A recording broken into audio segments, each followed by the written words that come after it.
So, starting us off today, we have a new push for a universal charging standard in the United States from progressive senators Elizabeth Warren, Bernie Sanders, and Ed Markey. And they recently sent a letter last Thursday asking the United States Commerce Department to establish a universal charging standard for smartphones, claiming, consumer convenience as well as reduced e-waste as options. This mimics something that was done in the EU recently, which actually passed. So now in the EU, smartphones do have to use USB-C going forward, which is going to hurt Apple the most.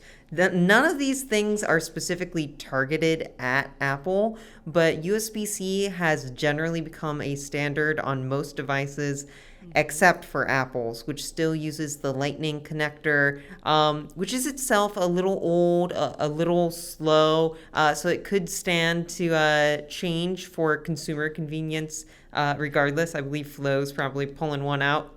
I was. Apologies. But yes, you see my cute little cinnamon roll protector I have on here?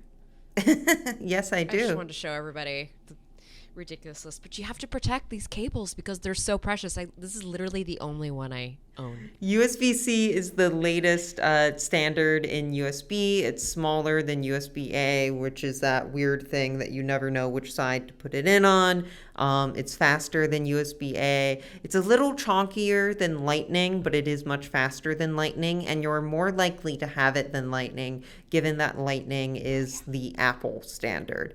So part of the reasoning behind this letter is rather than you having to get a new charger for each device you have, you can just continue to use the one you already have and therefore reduce e-waste and clear up confusion. Now, this letter is not law in any way. It's not even a bill. It is a firmly worded letter, which I think fits Bernie's aesthetic.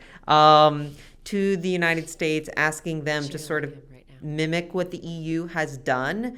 But regardless of this being law or not, because the EU has passed it and is such a large region for releases, this is something that Apple will have to think about regardless, because I doubt they're going to release iPhone Europe edition and iPhone United States edition.